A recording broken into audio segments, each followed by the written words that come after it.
Eccoci qua. No, stiamo parlando appunto dell'importanza di organizzare bene le cose perché poi si ottengono anche dei risultati importanti. Lei mi diceva che avete portato anche a fare sempre attività di formazione all'estero, un gruppo di commercianti di un comune della provincia di Padova che sono tornate, erano donne entusiaste. Sì. Cosa hanno visto all'estero? Cosa è stata la cosa illuminante? Ma abbiamo visto questa esperienza, in particolare mi riferivo a un'esperienza che abbiamo visto in Scozia, e di questi distretti, chiamiamoli distretti senza usare altri termini diversi che usano loro, che hanno questa organizzazione a cui noi stiamo puntando. Loro sono partiti come noi, hanno fatto un'esperienza come la nostra, volontaria, e poi alcuni anni fa, 2011-2012, hanno fatto un salto di qualità. L'Inghilterra, in questo caso la Gran Bretagna, scusate, in questo caso, ha approvato una legge che prevede la costituzione ufficiale di questi distretti, loro li chiamano BID, che hanno come obiettivo gli stessi temi che sono dei nostri, la valorizzazione e la competitività delle aree. Nel momento in cui all'interno di questo BID un gruppo di commercianti si organizza in accordo con l'amministrazione pubblica, viene effettuato un referendum nell'area prevista. Se al referendum partecipano non meno del 30% dei aventi diritto e quel 30%, almeno il 51%, vota sì alla nascita del BID o del distretto, viene imposta una tassazione a tutti coloro che operano in quel BID, molto limitata come tassazione, non si pensi, stiamo parlando di 50, 100 o 200 sterline, non è che stiamo parlando nei BID più forti, compresi grandi distribuzioni eccetera, ognuno in rapporto alle dimensioni, e quel finanziamento serve a finanziare che è obbligatorio ovviamente a questo punto, serve a finanziare il manager di distretto e tutte le attività che vengono fatte in quel distretto. E si arriva in questa zona dove ci si sente subito all'interno di un'area commerciale complessa, molto ampia, per cui tutta una serie di immagini sono coordinate dal momento in cui arrivi, l'accoglienza è organizzata nello stesso modo, entri in vari pubblici esercizi o bar e trovi dappertutto un minimo di presenza di quella che è l'attività che si fa all'interno di questo distretto. Cioè si sente, si tocca con mano, insomma, esatto, la differenza. E quindi è chiaro che chi vive le difficoltà che viviamo noi nell'organizzare queste cose, arriva qui e si trova di fronte a dirigenti della grande distribuzione, proprietari di piccoli esercizi che lavorano insieme all'interno di un'area urbana complessa con dei risultati e delle soddisfazioni che ti fanno rimanere positivamente impressionato. Sì, e questo tra l'altro che ci ha sorpreso è stata quella la cosa importante, che l'abbiamo vista sia in città, mega città di grandi dimensioni, sia in piccolissime città di 3-4 mila abitanti, organizzate secondo determinate caratteristiche, con un successo che dobbiamo ammetterlo, anche nell'accoglienza e nella modalità di accoglienza che abbiamo avuto noi, dimostra che sono leggermente più avanti. Quindi si sono già mossi, hanno già fatto dei passi e noi stiamo rincorrendo insomma qualcosa. Qual è il nostro limite? La diffidenza, la mancanza di conoscenza, mancano gli strumenti. Che cosa manca per fare un po' il salto?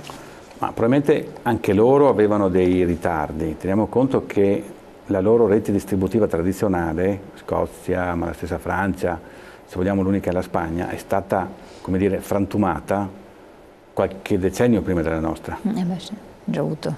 Ok, la nostra viene frantumata in questo periodo con una serie di interventi, qui non mi dilungo, una serie di interventi, una serie di lenzuolate, deregolamentazione degli orari, eccetera. È stata loro questa, diciamo così, aggressione nell'onda della libera concorrenza, della liberalizzazione, l'hanno subita qualche tempo prima e quindi sono stati costretti a usarla prima.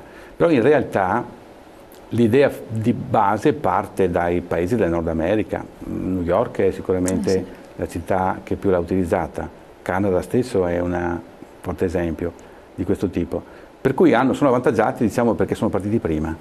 Sono partiti prima di noi, hanno 10-15 anni di esperienza di più della nostra, ma credo che il risultato finale sarà questo. Pensate che in alcuni casi, per esempio sempre nell'esperienza scozzese, delle imprese del turismo che lavoravano un po' come le nostre vecchie PT, quindi avevano un finanziamento pubblico per fare la loro attività, come i nostri vecchi consorzi di promozione, hanno preferito uscire dal finanziamento pubblico entrare nel bid e costituire questo bid, questo distretto, autofinanziarsi perché spendevano meno e meglio.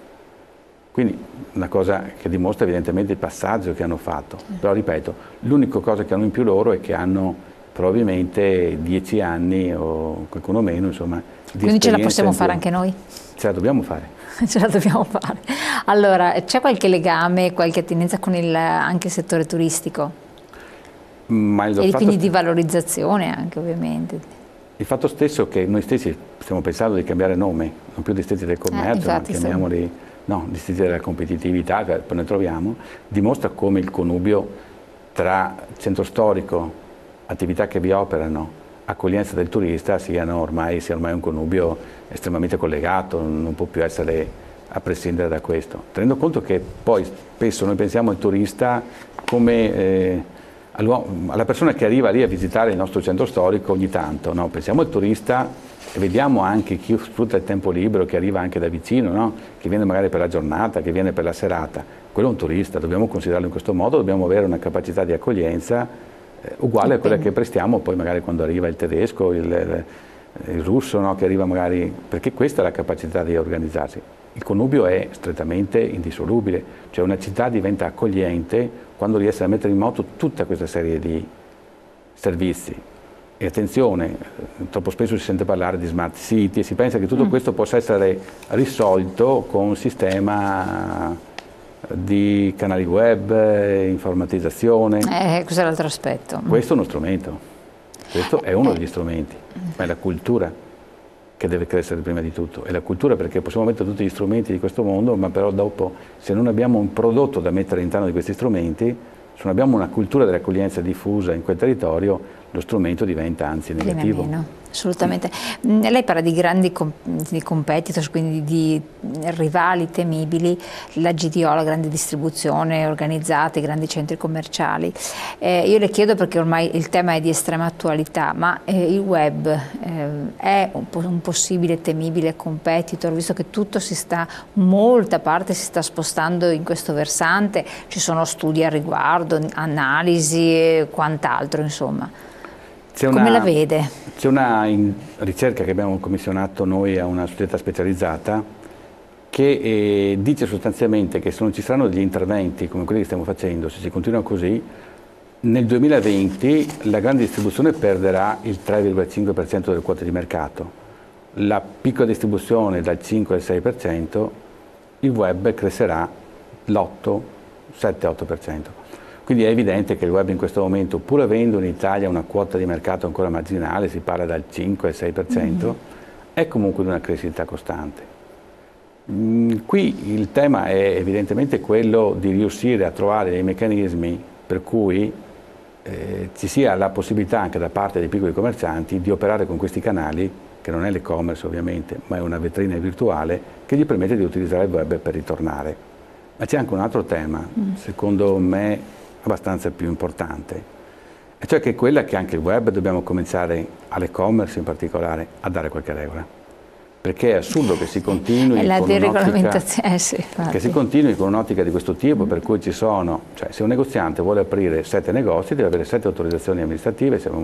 Qui abbiamo delle società che hanno la sede legale in Germania, in Olanda, in Inghilterra, che operano indisturbati in tutto il territorio nazionale. C'è qualcosa che non funziona, quindi dobbiamo cominciare anche su questo a fare una riflessione e a capire che probabilmente anche questi canali web devono avere delle regolamentazioni che tutelino i consumatori, non è che devono tutelare i commercianti, ma devono avere almeno qualche regola che permette ai consumatori di essere un po' più tutelati. Gli sconti, saldi, eccetera, la parola saldi in sé per sé come periodo di grandi sconti, sul web è regolamentata oppure è libera? Ma è tutto libero su questo, su web è tutto quanto libero. Quindi una concorrenza che a un certo punto non Ma soprattutto pensiamo a un fatto, cioè che uno può vendere in tutto il territorio nazionale con un'unica autorizzazione che non è neanche italiana, detto fra di noi, cioè che è un'autorizzazione che è fuori. Quindi è un po' quello che è successo con Google, è un po' quello che è successo con altri, in cui sono state fatte anche delle sanzioni, però insomma poi alla fine non è quello che interessa secondo me non è quello che interessa alla società. Quello che interessa alla società è che anche su questo il consumatore sia tutelato fino in fondo e che si cominci evidentemente con delle autorizzazioni.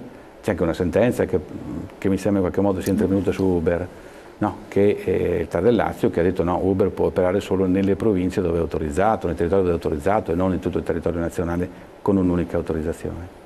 C'è un po' c'è da intervenire anche su questo Da questo punto di vista sì, occorre anche fare una riflessione, attenzione perché poi e-commerce si affianca a tutta quella che si chiama sharing economy, no? Quindi l'economia sociale che permette sostanzialmente di operare in termini che sono molto vicini all'abusivismo, se non abusivismo già. Quindi cioè, c'è tutta una serie di zone d'ombra su cui io credo sia necessario fare una riflessione. Allora, torniamo su questi argomenti, parliamo anche dei prossimi vicinissimi saldi e anche rispondiamo al messaggio per quanto riguarda la nuova gestione amministrativa, quella che è il punto di domanda della città di Padova per esempio, o anche di altre città della provincia di Padova, col nostro ospite dopo la pubblicità.